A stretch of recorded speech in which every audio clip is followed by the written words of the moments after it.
Good evening, viewers. Welcome to the Cultural Remodeling program. This evening we are looking at the mining tax regime and trying to understand how Zambia compares with the other countries that are players in the mining sector worldwide.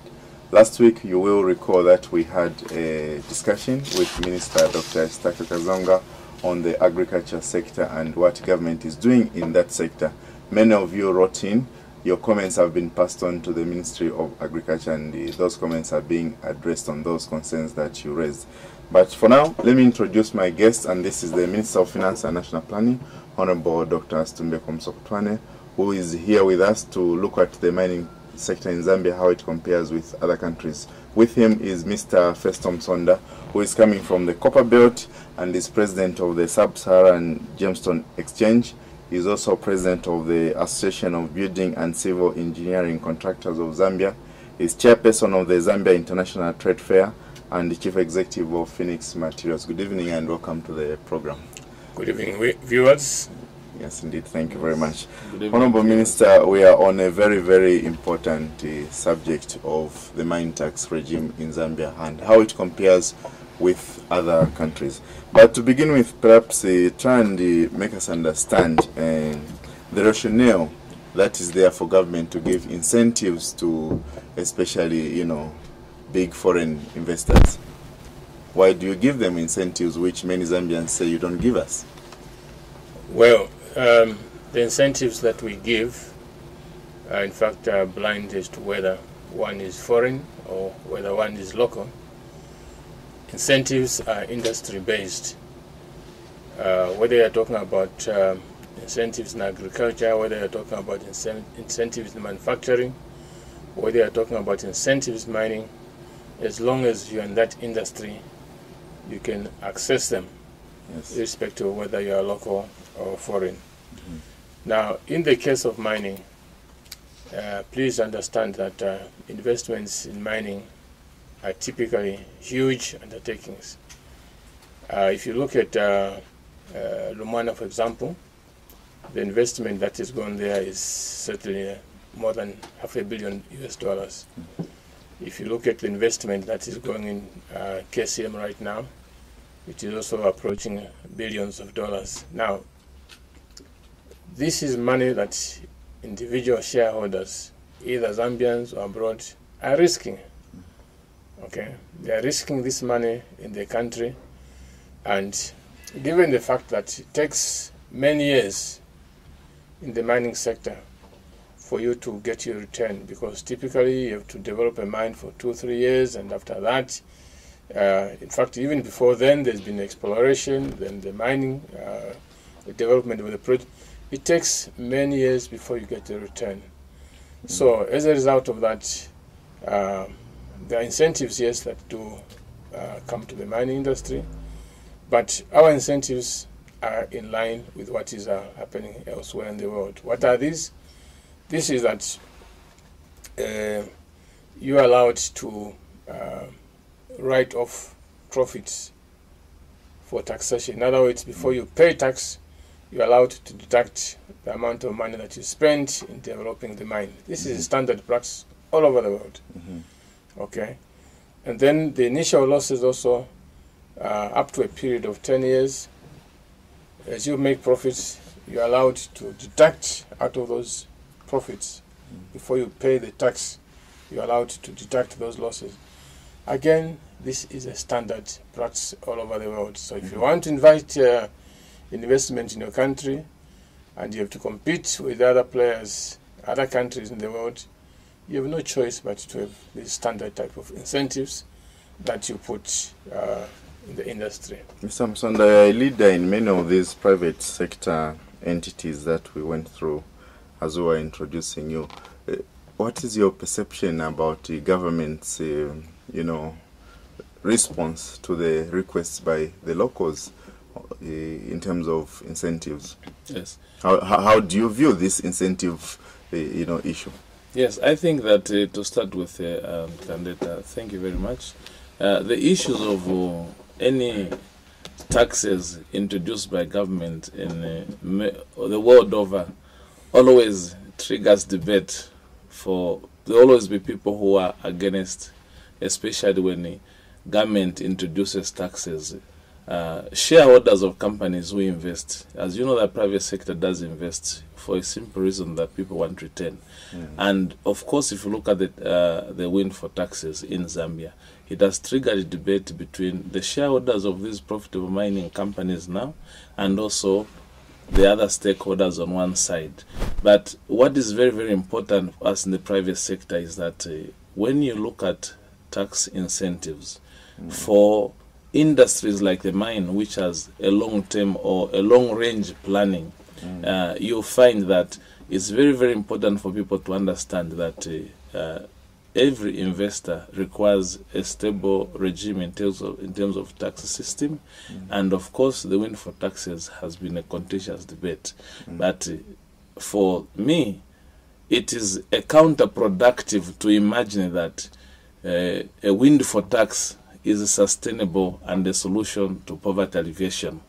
What is important, though, of course, is to understand that, like every government has to ensure that it gets as much possible revenues from the mining sector, but simultaneously at the same time, government has to ensure that investors do come to exploit these resources. So what is important is that government has to ensure that they get the appropriate taxes, and appropriate taxes might not necessarily require windfall tax. And mind you, windfall tax is not the only tax that government tried to attempt to get. There are various taxes in place, and what is important for now is that government has to balance between getting appropriate taxes, at the same time ensuring that investors come here to exploit. And if you look at the mining sector, most of these mines, for example, he gave Lumwana, if you have a 35 or 40 years lifespan, it is important for government to maintain a tax regime so that these mining houses can exploit their investment to the full lifespan. If you introduce unpredictable taxes like windfall tax, what happens if mines, tomorrow the prices goes down, they pull out after 5 years? However, we have to realize that the benefits come over the lifespan of the mine, and it's very, very important in this case that we undertake to provide a stable tax system which is predictable, and that government, through other normal taxes that are within the mines, we have spoken about the variable tax, we have spoken about company tax, and there are so many other ways that government can still raise. But you need to look at the long term, increase production. We are targeting 1 million tons of copper. The benefit of long term is better than to frustrate the exploitation, the exploration of these minerals, and you end up 150,000 tons of copper, even if you have the windfall tax. So when we look at volume, the benefit is more long term, and that is what we have to look at. Absolutely. Minister, perhaps just help us understand what type of taxes are applicable in the mining sector. Many of our people have gotten so many of these stories: the variable tax, mineral royalty, windfall tax, this tax, company tax. What taxes do you apply in the mining sector as things stand today? Okay. As things stand today, there's company tax. Yes. Sometimes people call it corporate tax. Okay. Which means that in the year when a company has made its profits, then tax is assessed on those profits after, of course, certain allowances such as the development costs and the others that I mentioned. So corporate tax, and at the moment is 30%. 30%. It used to be 25% in 2008. Yes. Sorry, before 2008 it was 25%. Then 2008 it was raised to 30%. And as part of the thinking that we needed to get more from our mines, and that 30% has been maintained. There's also what is called mineral royalty tax. This is basically a resource tax. Whatever material you dig out of the ground, that is taxed, irrespective of whether you made any profit out of it or not. But the mere fact that you've removed it from the ground. Yes, there's a tax on that. And that tax at the moment, it is 3%. Okay. It used to be 0.6% up to 2008. And then in the year 2008, it was changed to 3%, and that 3% remains today. Okay. There's also what is called a variable profit tax. This is a tax on, this is actually an extra tax on corporate or company tax that I mentioned earlier on. The only difference between it and the normal company tax is that this one is triggered by a certain level of profit. It is more or less similar to what we see in banks. If a bank makes a profit up to 250 million kwacha in a year, it's taxed at 30% like every other company. But if it makes profit beyond 250 million, the tax comes at 40%. So this is a tax based on extra profitability. That stands in our books, and that is assessed at 15%. Okay. Now, this tax is important because for those who are arguing that, well, the price of copper is very high, these companies, mining companies are making a lot of profits, this is the tax that is there to participate in this extra profit. It differs from the windfall tax that we've been debating so much about. The windfall tax is also about capturing gains out of high prices. However, the windfall tax does not allow the company to deduct their expenses before they pay taxes.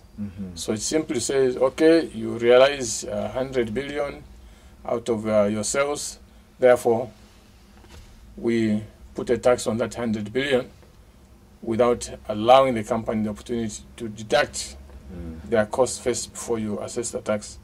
And this is what created the problem with the windfall tax, because it did not allow companies to deduct the expenses. And as a result of that, in net terms,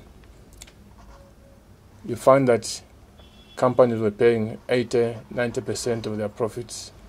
Now, this is where the problem arises, because that is too high. It's too high by any international standards. If you impose that kind of tax, then forget about attracting new investments in the mining industry.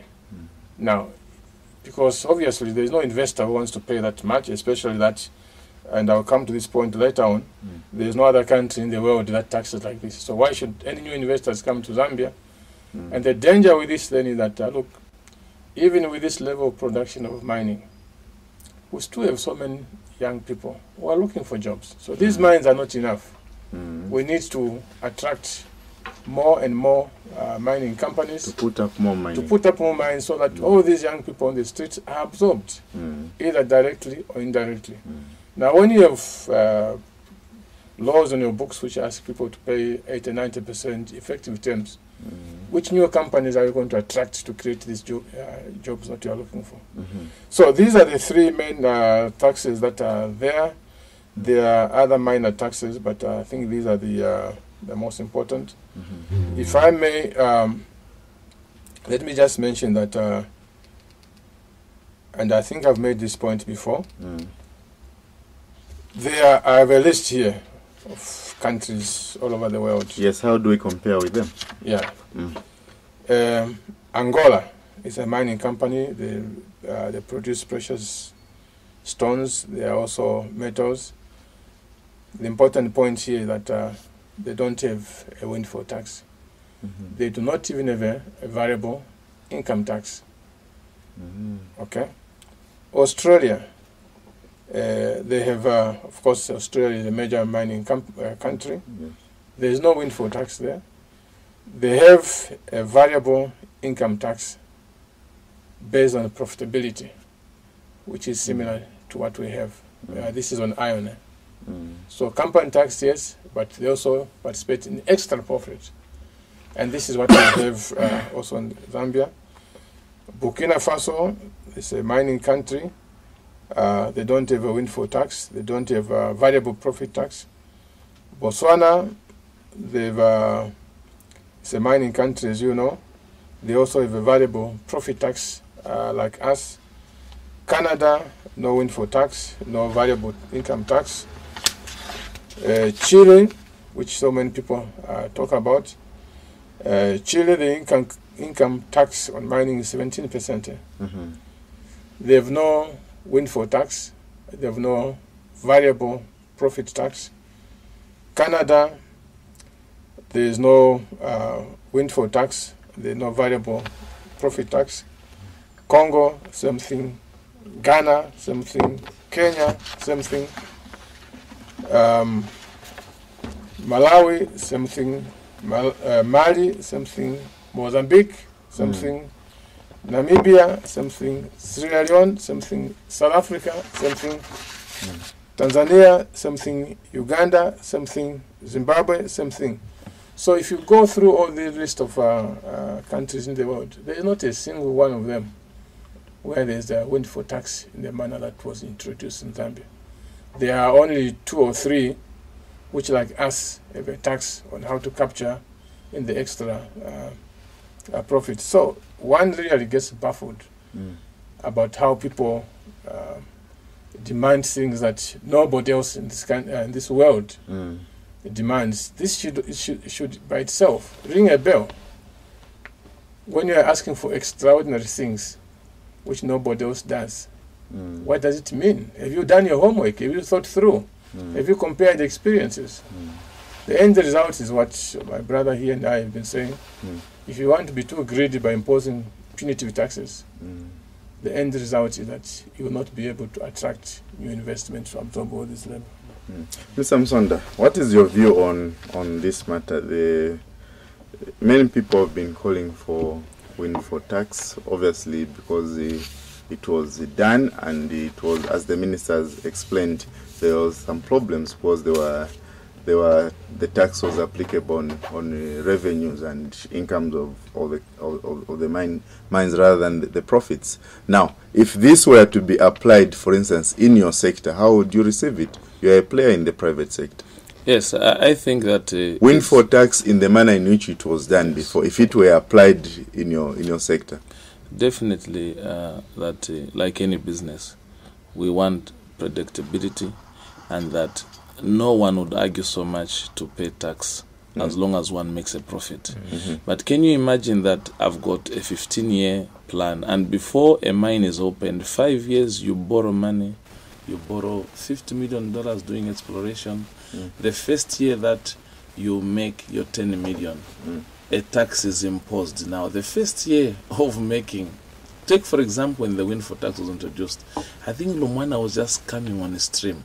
But we all know the history that so many years Lumwana investors went in the bush, they had borrowed so much money, and the basis of having borrowed that money was to make sure that they did submit what tax they were going to pay. Then along the way, before you take off, a tax regime was changed.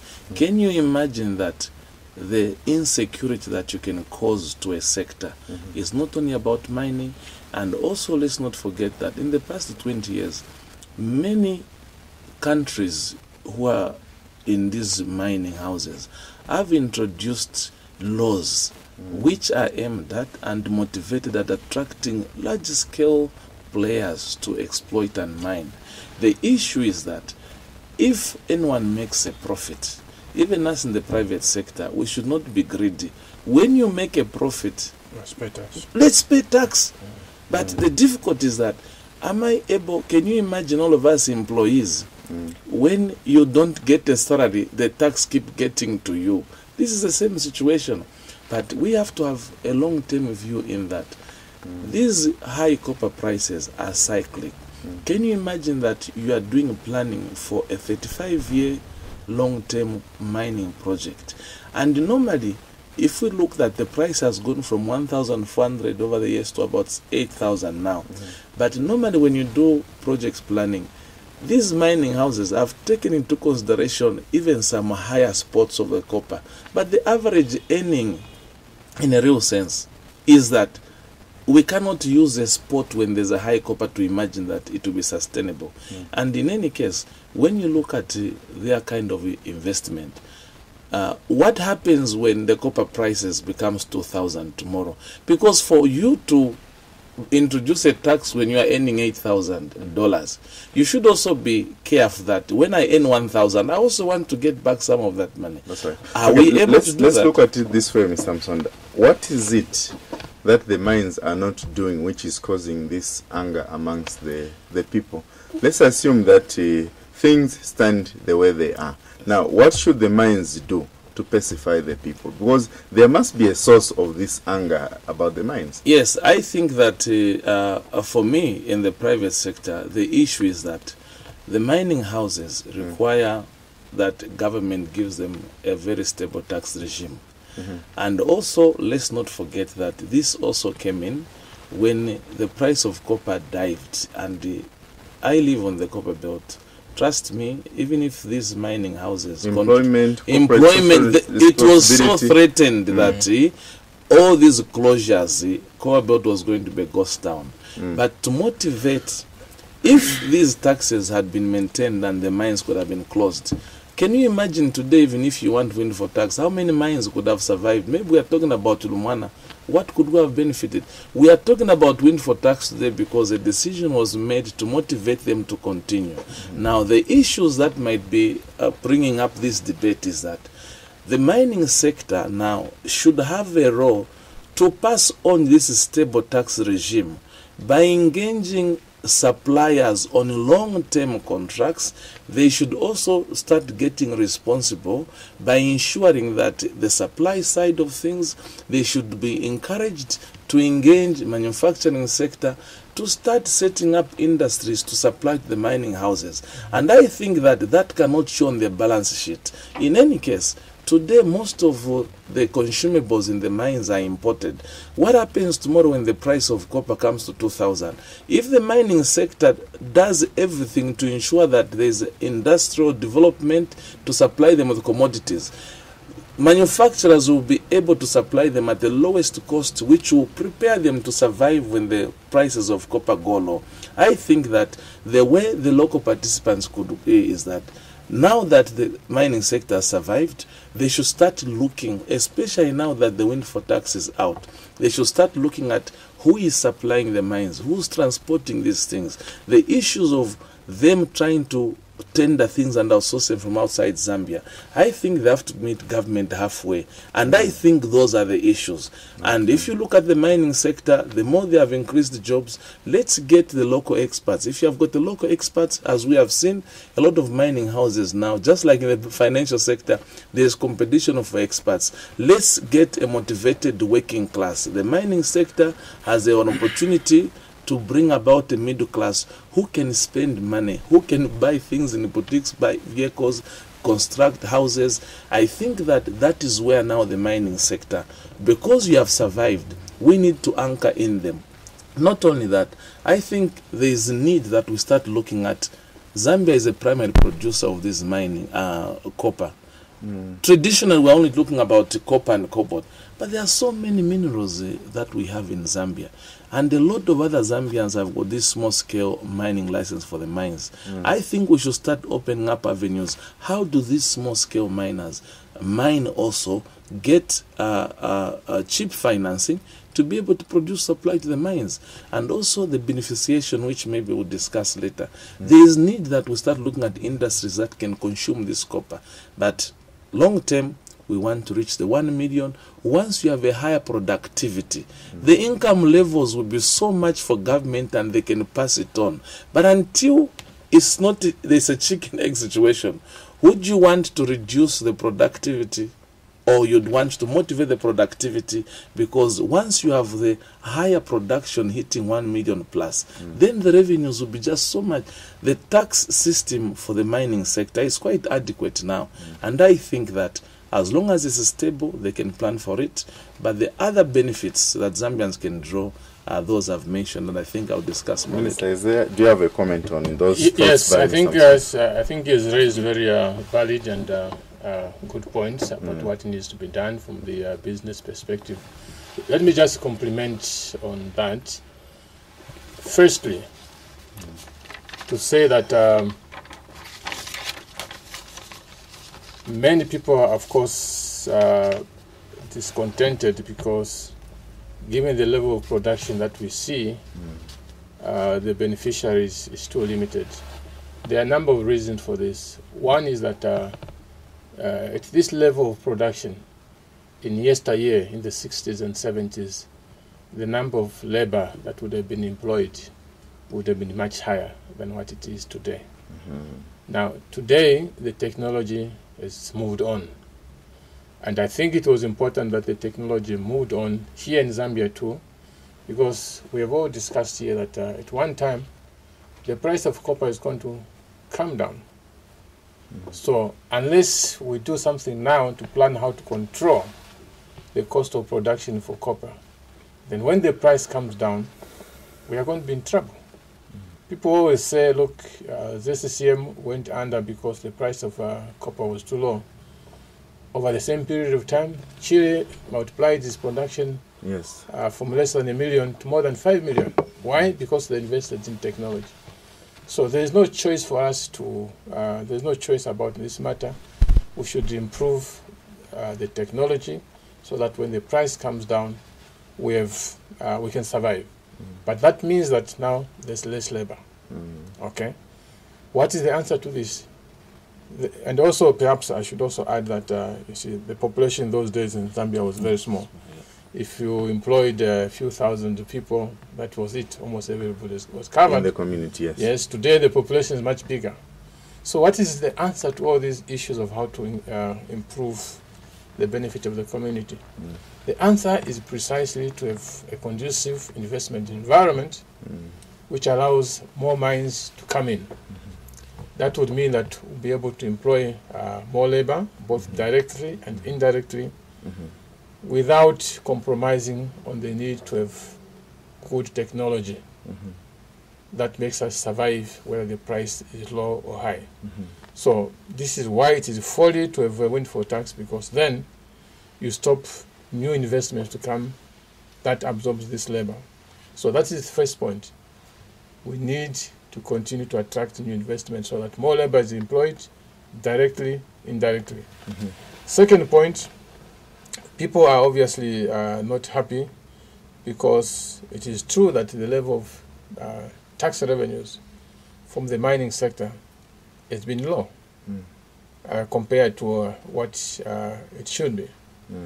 Now, the point here is that, and this is I think what Festo Musonda was saying, we have just come into a situation whereby the big mining companies, as they stand now, Lumwana, Kansanshi, where they have just finished their investments, they are beginning to ramp up production. Now remember what we said earlier on, in any mining environment, in fact every industry, whether it's manufacturing or agriculture, you are allowed that initial period when you recoup your sunk cost. It is standard in every industry, whether it is hotel, whether it's agriculture, whether it is manufacturing. It's exactly the same. There's always that period when you're allowed to recoup. Now, some of the big mines are still in that mode. But the good news is that with the high prices that we are seeing now, this period of recouping the initial investment is much shortened. I see. Kansanshi, we had estimated 8 years for them to recoup. Within 2 years that they recouped, now they are paying taxes. So you have to look at mine by mine to look at where they stand. Lumwana, as I said, Kansanshi, they have recouped. They are now paying taxes. Lumwana, within a year or two, they should be able to recoup. So if we can just be slightly patient and avoid this business of failing to see beyond today, to look at what happens, the benefit over the long term. If we can just maintain that patience, I've always said, within a couple of years, the mining sector is going to be the biggest source of tax revenue for the country. But if we do things now to destroy further development, I'm afraid things will not be good for us. Thirdly, the reason why the tax revenue is also smaller than what we would see is that when the wind for tax was introduced, that of course went hand in hand with telling the mining companies the development agreements that we signed to stabilize these taxes, those development agreements are nullified. Now, some of the mining companies, in fact, nearly all of them said, look, you, the Zambian government, you've abrogated the agreement. Okay? We signed an agreement, you've now broken it unilaterally. So, we reserve the right to go to court so that we sue you. But in the meantime, what we are doing is that, yes, we are paying these taxes, but we are putting it in a separate account. When we go to court, if you succeed, this money will move to you. If you don't succeed, we'll get it back. We'll get it back. So the taxes are being paid in certain cases, but they are put in an account, a so-called escrow account, which we cannot access. Now, rather than go through a lengthy court process, which is also not really good for them and us, business. Yeah, we've been negotiating. And we believe by the end of this year, these negotiations should be concluded. When they get concluded, these mining companies, that money that was in these accounts, will come now the treasury, and we'll see a big jump into their revenues. That also goes hand in hand, because the same companies will say, look, the development agreement I signed was 25% income tax. Now you want 30%. Sorry, I can't give it to you. When we conclude these agreements, they will now be paying income tax at a higher rate of 30%. So, in all I'm saying is that if we just remain a little bit patient to deal with the issues of them legitimately recouping their initial investment cost, also to resolve these issues about the legality of having abrogated the development tax, which I think is imminent, then definitely we should see, and when you look at our projections, the contribution of the mining sector is rising and rising and rising. So let's not do something now that jeopardize all this and bring it to a crash. Of course, I mean, I'm the one that gets a lot of pressure. This MP wants this road, this MP wants this hospital, and I genuinely want to do these things because our people need development. So I have every reason to collect as much tax as I want to.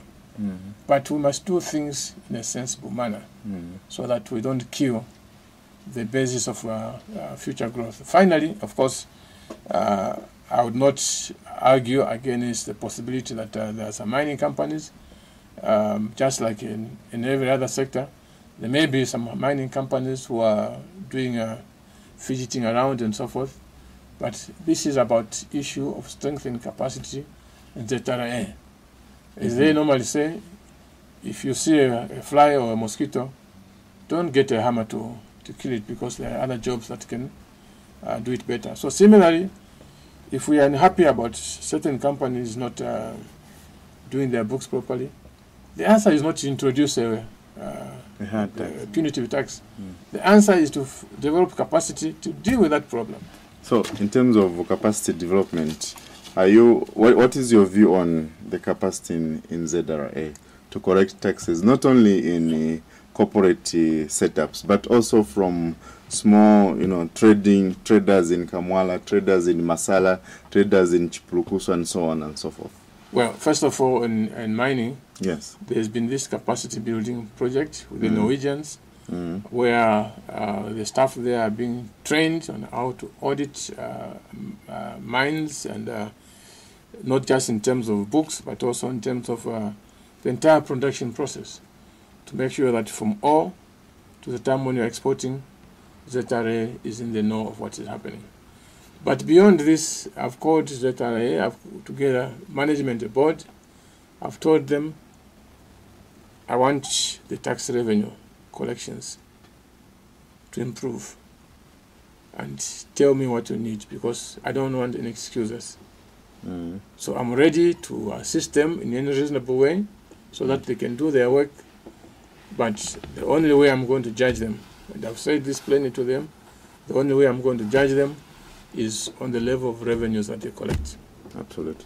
Mr. Musonda, what must government do to satisfy the people's desires in terms of the benefits that are, anticipated from the mining sector? They've seen all these nice infrastructure in the mines coming up, Chambishi, smelter there, Lumwana, Kansansha, and they think there's something that they should be getting. Now, on the side of government, what do you think government must do to ensure that those things you alluded to earlier on in terms of supplies and what are attained at the end of the day?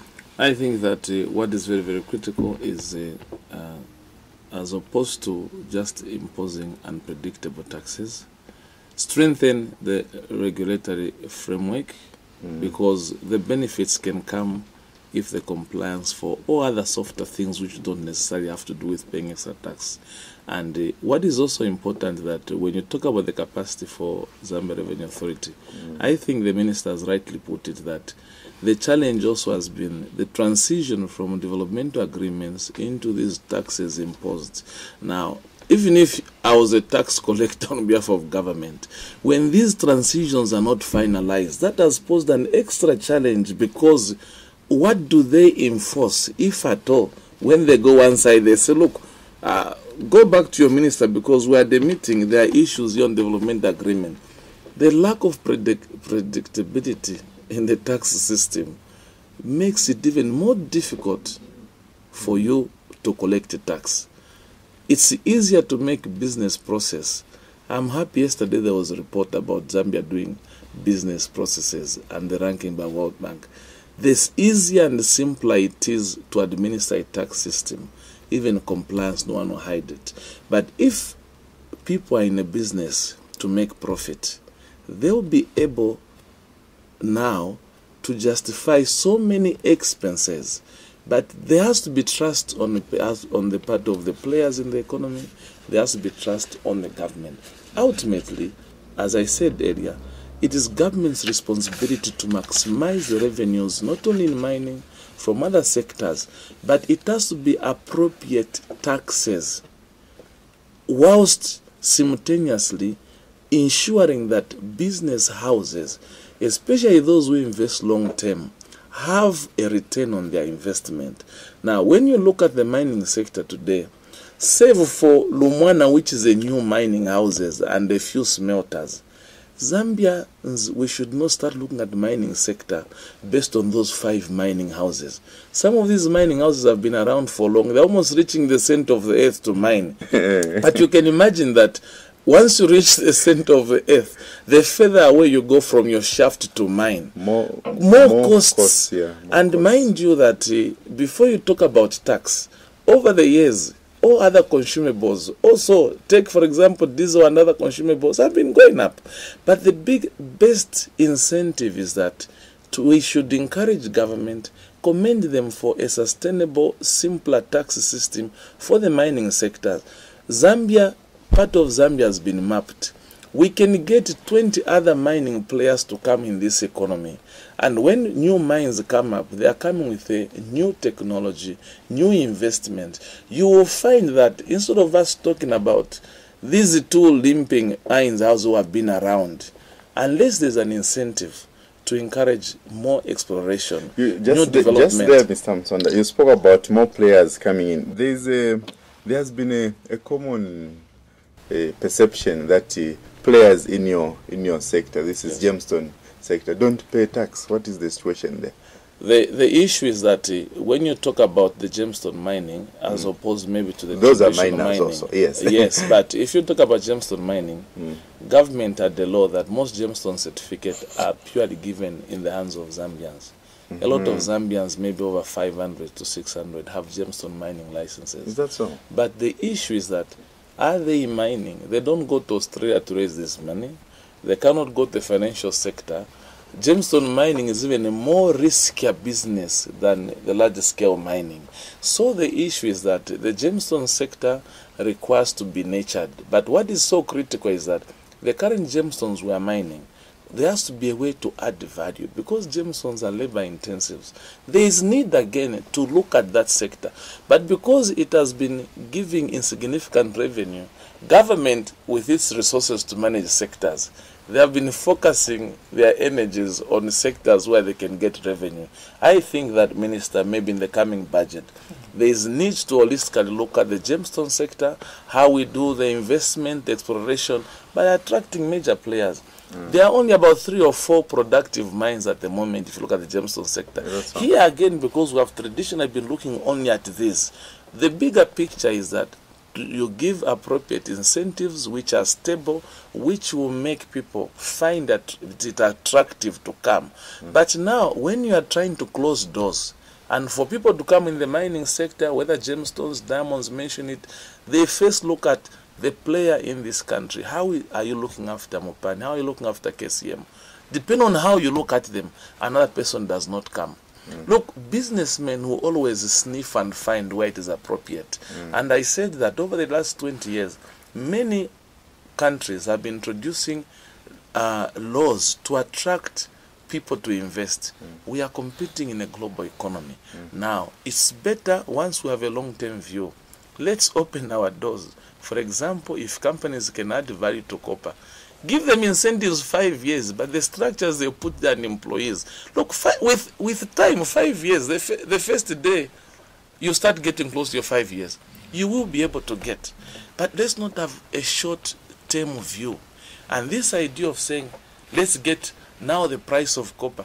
The price of copper can be 8,000, but that doesn't signify profit. There are mining houses also maybe who have overborrowed their money, because when the price was low, they have not paid back. Now, a higher price only makes you to put back your projects. I'm aware on the copper board that some of the shelved projects that the mines couldn't invest in, this window now has created an opportunity to quickly invest into those. Most of the mining houses, even why some of them wanted to close, was that when the prices were low, they stopped investing in the mining development. Even the existing mines, they have to plan, where do we find our rock? You can imagine they are a kilometer down there, it's in a dark tunnel. They have to know now, it's not guesswork. Yes. Now, do they guess that, are we going to mine left, are we going to mine right? And if they don't have enough resources to use the appropriate technology, they go east. They mine west rock as opposed to mining. That goes, you can imagine that any operation in mining, they earn money by making the copper cathode or blister. If you don't make it every day, you have to spend fuel. But that is not to say that they are not making super profits. But the super profit, just like someone, a farmer who sells tomato, you can imagine, if I'm going to be a farmer who knows that in June the tomato prices are very high, I'll be a seasonal farmer who just grows tomato in June. But those who have a long-term view, who have tomatoes from January to December, they benefit from their highest prices, also in times when there's low. But on average, they earn. Now, what we need to do is that, let's look at other sectors, for example. This year we have had the bumper harvest in the maize. But how many years has government consistently given those seeds to these small people? Support, exactly. Yes. When we started, it was a disaster 1 year. But if we had a short term, government could have said, we tried this year, thank you. But now, unfortunately, in hindsight, it's very easier to look at things. But look at where we have come.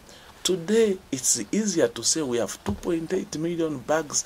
Now, the Honorable Minister can even say, now I'm drawing a graph. If I put another extra 2 billion in this sector, I'll be go like this. Yeah. Now we should start projecting that the good things that have been done, do more of those, because people have been able to say, if I grow, I'll take it to FRI.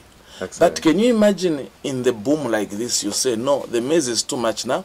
Demand and supply requires that. Last year we paid you 40,000. This year we are paying you 21,000. In any case, let's follow the laws of demand and supply. 19,000. Exactly.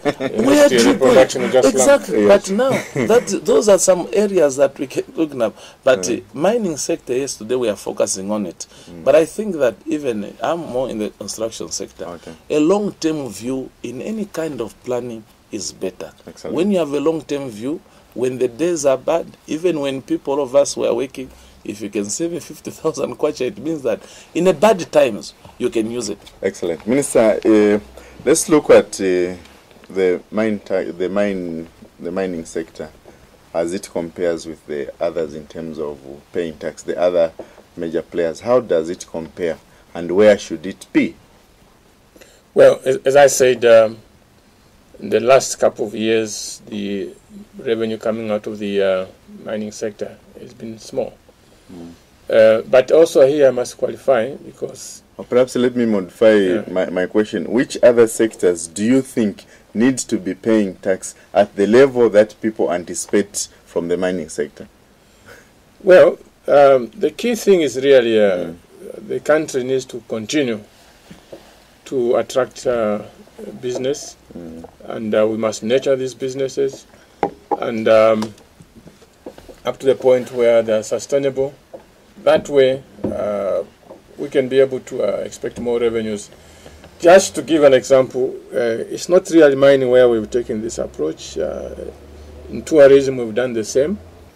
You recall that in Livingstone, for many years, we've not had VAT on accommodation there. The reason being that there was a very strong competing, because I mean it's on the border. Yes. Competing with Zimbabwe, Victoria Town there in Zimbabwe. competing with Botswana. And the view we took was that given the current high costs in Zambia, if we were to put also VAT on rooms in that part of the country, the industry will not be competitive. So we said, look, let's develop the industry. We'll do away with VAT for the time being. And what we've seen, the level of investment in the town has gone up. Okay. The level of investment in the town has gone up. At some point, and of course we'll continue talking to them about how they need to reduce costs, at some point we are going to be able to harvest, because we planted, because we cared, because we nurtured. So this is the approach that this government takes. Now, really, unless we continue along this path, if you look at countries like Malaysia, look at countries like Mauritius, you look at countries like Indonesia, South Korea, this is precisely the path that they took. How to encourage investment to come to a country, so that more and more of them get established, and in the process, in fact, you discover that you don't have to put punitive taxes. Low taxes, stable, attractive investment. As industry now flourishes all over the place, you find that it's automatic, jobs get created, taxes, revenues go up. It's as simple as all that, but we need to be patient. I emphasize, we need to be patient. This business of wanting to grab and have very short-termist views, this is what drags countries down.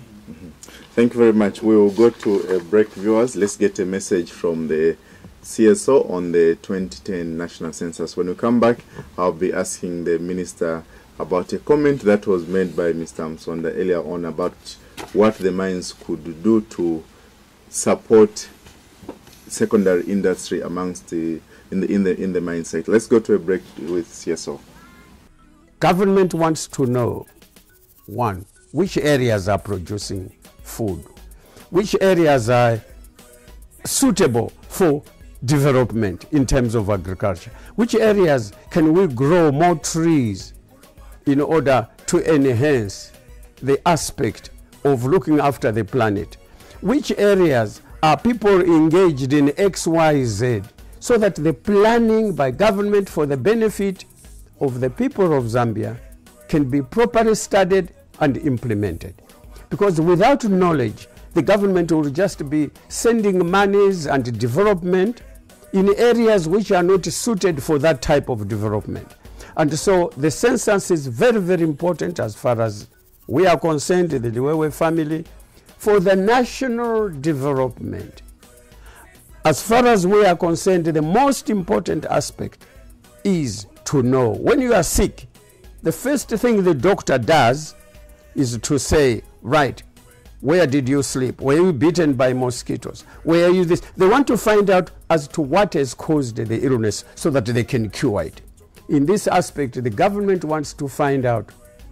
You are in Kalomo, you are in Chinsali, you are in Mongo, you are in Samfia, you are in Petauke, wherever you may be in Zambia, what are you doing? So that we can help you to plan for your future. Allah, census ichipendo nakale bali kwete muisa ya kwa Yesu basizara basisero bakaeza ukupenda abantu na ku Jerusalem ichikalamba kwena kuna chinchisho kuchila panchita ino ukuti atuishibe nibanga abantu balimu pantu na atufula ilianshita na ishile mu Lusaka muno muma 1969 tefyo tulilelo pali ilianshita ndesubira na moto alifye muri 1 million 2 million something nomba na atufikana kuli ba 11 million na ba 13 million to Africa na chafya pauti tumone kubulimi pauti tumone kufya kufunda abana basambilile eshara batutunga firakale twali fo bale tukonkera fe ba messenger nga bayisa limina bakubutusha abafyashi ukukufisa twaya mumpanga bantu bale tufwa sana kuti tusambilile nomba na ifo twale butu lelo chikalambo mwana asambilile bukankala bulimi pakutila ese abombe mu government ese abombe na mu ma office yonse ayabako kana asambilile echo census ile fwaikwa. I would like to urge all people that are being counted that this is the opportunity to give this information to these census people. The information must be correct as much as possible. We should try to give as accurate and as timely information as possible so that future planning makes sense. Iba census bagainda bagatubala mwahi wangu wonse kubalwa chintu jibotumaningi guhiba mbuli mbotubede mujisi so ndibulwaya babo batanasigirwa mumanda abo kuti abalo babalwe utegwa uti ihulumende gaijana gujita budget iri gabotu.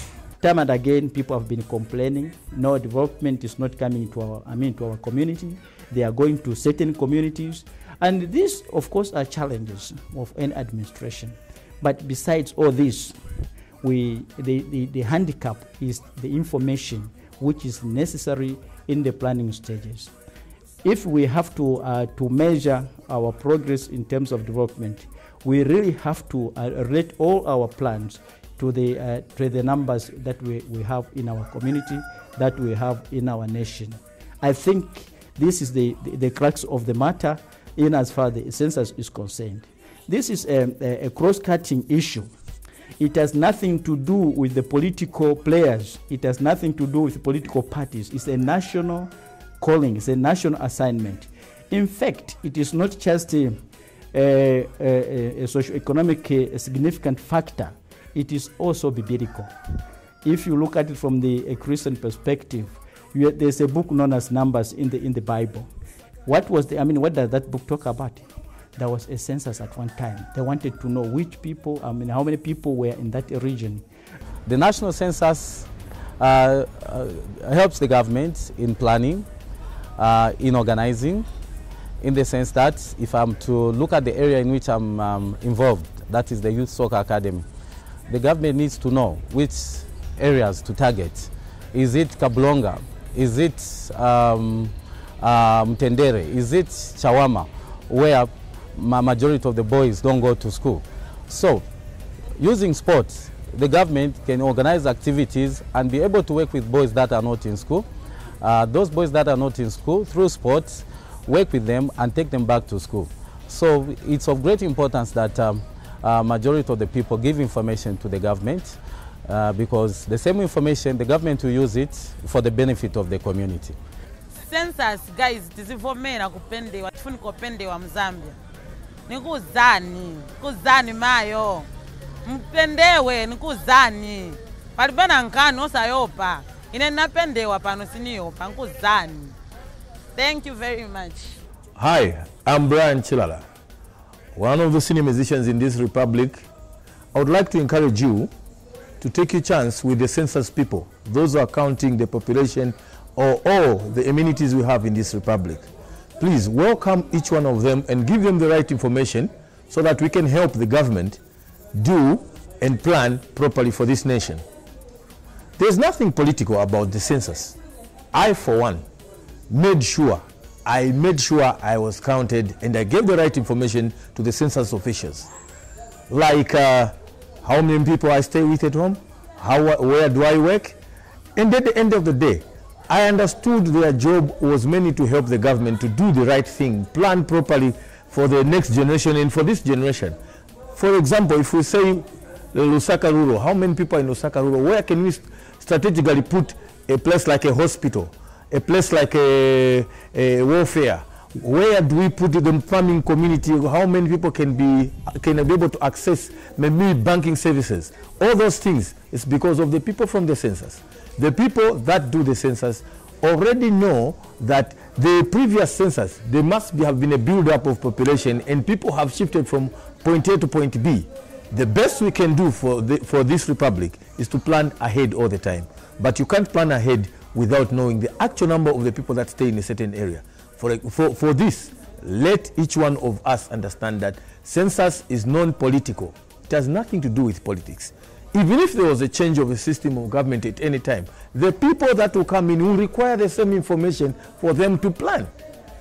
The people that are already there, they are trying to make sure they expand their planning to include even people who are still very young now. You better get counted. Welcome back. That was a message from the Central Statistical Office on the 2010 National Census. Help the census, help you, please be counted. Minister, the multi-facility economic zones is an idea, is a concept that came up a few years ago. How are we doing in terms of those, especially the Chambishi, and I understand there was something around Lumwana, and how would this help to improve the communities around there? Maybe you can explain again. Well, the idea of creating industries that support copper is absolutely excellent. Because if you take, for example, on the import side, the mining industry imports hundreds of millions, where they are talking about pumps, where they are talking about motors, where they are talking about all types of things. If we localize this, you can imagine the number of jobs that we are going to create, especially if we aim not just for our own copper belt, but also for the copper belt on the Congolese side. This is why we've been creating these special economic zones. He's one of those who have created ones, because, and I'm sure he's going to talk about it. Yes. Because sometimes people say, well, they are only targeting foreigners, but he is a local Zambian. With the name of Musonda. Yes. With no doubt about his nationality. Yes. He has done it.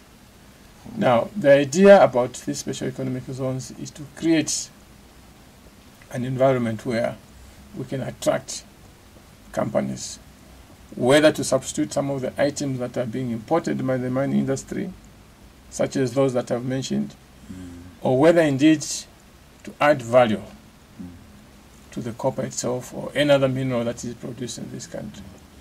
On the addition of value, we're talking about things like, for example, in the building industry, many of these doors, they use brass. Brass is a mixture of copper and zinc. So we've got the copper, and it will not be very hard to import the zinc. In fact, we used to have zinc in this country also. So we can make zinc, we can make items made out of zinc. There's also brass. Brass is again copper and lead, which they use in copper and alloys. Yes. So we can do copper alloys. It's a very big industry. We can do fabrication of copper itself into more wires. We can do starter motors. We can do all types of items that require copper. So the special economic zones One that is very advanced is on the Chambeshi, just opposite Chambeshi town. You and I visited it, and a number of industries have been attracted there already. We have got one just to the south of Lusaka here. The designs have been completed. Right now we are looking for the financing to put up the infrastructure. As you can see, unfortunately, the city fathers of Lusaka, they have not been very good at planning the city. So right now we are running out of space. And that place, which is 2,000 hectares, is the only viable space that I see which will be open for new factories. Right now there are so many companies coming to Zambia, but it is always a challenge to find space for them. Appropriate space. And when we have done that place, I think we should see many more companies coming to settle here. So this is what we are doing. The result is to create jobs for thousands and thousands of youth. This is what me and my government dream about. I've always said that when we left school, at least when I left school and those of my generation, it was a choice. It's not about where do I go to work, not whether I'll find a job or not, because jobs were always waiting for us. Those were the days in the 70s when our mining sector was doing very well. The railway was doing very well because it had cargo to carry in terms of mines. That is the vision that we have, how to bring back those thousands and thousands of jobs so that our young people can have something to do. This engagement, Minister, should continue in different fora so that our people surely understand. You spoke about thousands and thousands of youth needing employment. Right now, your ministry is doing the 2010 National Census through the Central Statistics Office. I would like you, Minister, to just explain to the people in your own language the importance of the census and the importance of them cooperating, because I need my colleagues in Sesheke, Lukulu, Senanga to really cooperate like in many other areas of the country. Yeah, I think the unfortunate thing is that the census comes every 10 years. Yes. So for some people, they're being counted for the first time. Yes. And they become suspicious that perhaps there's some big brother wanting to punish us somehow. Yes. No, this is basically about counting us, the Zambians, and making a quick assessment of our characteristics. Who lives where? Which places are populated, which places are underpopulated, what schools are there, what health facilities are there, what are the dwelling facilities of these people, do they have water? So now, every so few years, there's normally a small survey that we undertake, but every 10 years, the small survey must be complemented by a comprehensive survey. So this is really about, as I said, counting us. Why is it important? Because before you put up a school, you must know whether in that place where you are proposing to put a school, whether there are people or not. Before you do nothing, because you don't know that in fact population has changed, you will say, like when we went to Nakonde. Yes. The last time I saw Nakonde was, I think, 1986.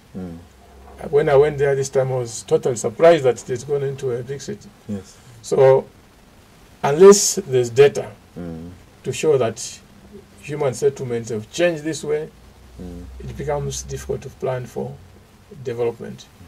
So please, my brothers, my sisters, parents, children out there, cooperate. There's nothing sinister about the census. We've done it. I think this is the fourth time. No one gets punished out of it. It is for your own good, so that government knows how to plan for its social and economic development better. Please get counted. Yes. Your final remarks on why we should stay on with the current tax system in the mining sector before we come to Mr. Musonda's final remarks. Well, I think we need to stay on. The reason being that, first of all, this is the tax system that is comparable to everybody else in the world. The windfall tax, no one else or hardly anyone else in this world has such a punitive tax system. So don't ask for impossibles that don't exist anywhere. Let's come down to earth. Let's do the normal things. Secondly, you've seen for yourself what has happened. In the year 2000, I think we were there together again, when we had that seminar in Kitwe. The investigation program. Yes, when we said the mining sector in Zambia is finished. The mining sector is finished. Let's look for other areas. Look at what has happened today. Total revolution. The mining sector is booming, and we even have to reach the higher heights. Now, surely, if you have something that has helped you within a short period of 10 years, from total gloom to hope,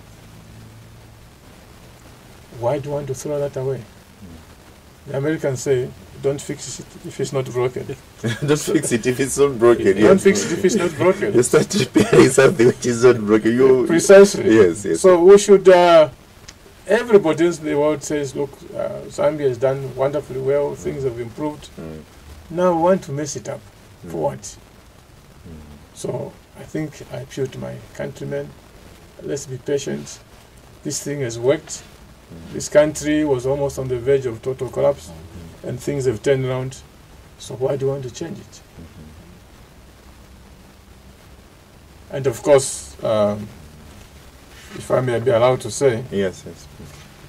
Our colleagues in the opposition, they always castigate us for having removed the windfall tax. But this is just total insincerity, because as I have said before, certainly in the case of Patriotic Front, the president of the party, he has now written to the president he wrote to President Mwanawasa one letter, and just in August, he wrote another letter to President Banda, where he says, in summary, I have no time to read it, but I can give you copies of this, where he says in summary, 1, the government was wrong to have abandoned the development agreements. It's in this letter. Okay, government was wrong to have abandoned the development agreements. 2, we should have maintained those taxes that were in the development agreements. In other words, instead of having mining income tax at 30%, should have been remaining at 25%. In other words, he says, instead of mineral royalty tax at 3%, it should remain lower at 0.6%. And of course, he also says it was wrong to have introduced the windfall tax. He also says it is also wrong that in fact you even have an extra tax on extra profits. That's what is contained in this letter. But typically in the nature of the PF, they will say this, like to give an example, when President Chiluba used to arrive from South Africa at the Lusaka International Airport, they would go there and say, welcome, our hero, you are being persecuted. Today, nothing else has changed. They point fingers, Chiluba is a thief, Chiluba is what? This is how insincere they are. This is how insincere they are. So, to our citizens, those who get confronted with their PF members and UPND who say, reintroduce the windfall tax, just know that your leaders secretly are saying the complete opposite. Their leaders are saying the complete opposite. So don't believe them. What we should focus on is what is reasonable for this country. And in my view, with this demonstration of growth in the industry, that is what is reasonable. As they say in their own letter, secretary. Thank you very much. We'll go to the final remarks from Mr. Musonda on this very, very important subject. I think that the biggest opportunity is that we have to decide. Are we saying that we are content with KCM, Mopani, Lomwana, FQM? These are important industries, but the long-term sustainable development will require that you attract more diversified mining players who can exploit gemstones, manganese, a lot of other minerals that are not yet on the stream. And if we take up a tax regime which would normally compel this to give as much as they can, you are not going to give another tax regime to other new players. It's very, very important we do things that will encourage long-term investment. As we know that mining, we should encourage people to do exploration. We should encourage people not only to produce copper, but bring in industries that can add value. And manufacturing and industrial development has got the potential. Zambian statistics says that 30% of Zambians are quite well off. The other 70%, once you industrialize, you have the potential of absorbing another extra 50%, other than exporting jobs through export of either copper or semi-processed copper. We need to look at the beneficiation. And you asked a question about the MFAs and industrial parks that are coming in. We need now that the mining sectors that are operating now, instead of them surely externalizing so much money by importing these goods through the Chamber of Mines, it's very, very important that now that the mining sector has been motivated by government with the removal of windfall tax, they need to pass the benefit by engaging manufacturing sector to set up small to medium scale industries to be able to make boats. It's amazing that when you visit the mining sector, they always complain, we cannot even get boats in Zambia. But unless the mining sector can engage the larger communities who are small to medium scale, this complaint about people not having a benefit will continue. And the numbers are very, very important. If these small to medium scale players continue complaining that they're not getting a benefit, it's not good to secure their investment. And I think that any investor knows that you need a stable tax regime. You don't need any political risk as a long-term investor. There is therefore need that Zambian, especially or local, whether local or foreign, could establish manufacturing companies here, motivated by the mining sector. Also, the procurement system in the mining sector should be open. We're not saying they're not open, but half of the time, some of the procurement is done outside Zambia. I think that this is a learning process, that for you to survive when the copper prices come down, unless you have a well-established supply chain where people can manufacture things locally, government has provided an incentive through multi-facility economic zone, industrial parks. So there is incentives to import raw materials and manufacture things here, as opposed with importing consumables, subjecting them to tax at the border, is contributing to the increased cost of mining.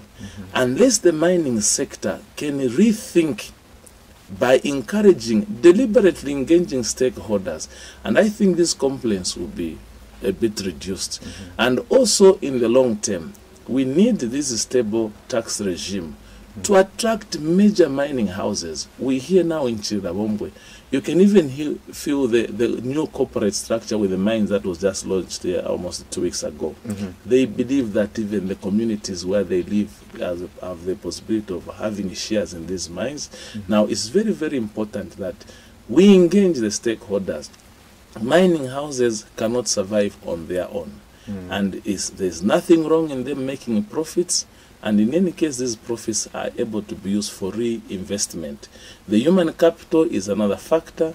Usually when there's a good profits, the human capital should be able to come up. We create a middle class. These mining engineers, mining experts should be able to get appropriate incentives so that as they spend money, someone who has a boutique, someone who has a small cantemba is able to sell. Absolutely. Unless that is done, we need all these efforts of removal of windfall tax will be futility.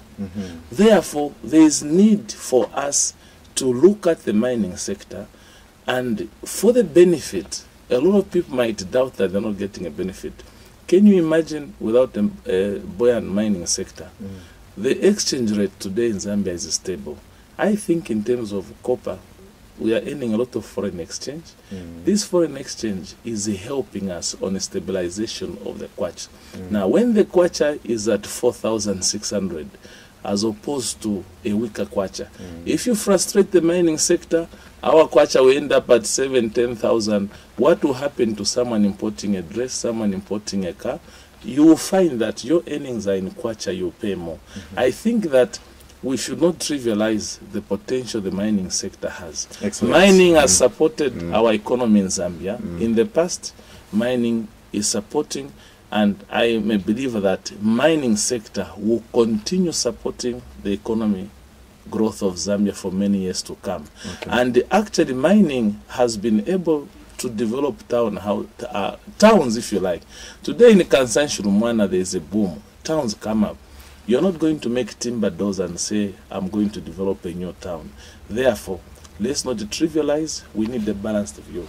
Whilst talking about development and the towns, in a minute, what is your comment to the people on the Copper Belt and everywhere in the country on the need to cooperate with the census enumerators that are collecting information on development? In 1 minute, Mr. Samson. I think that information is power. For you to plan, if I have to know how much minimum I have to buy at home, I need to know how many people live in my home.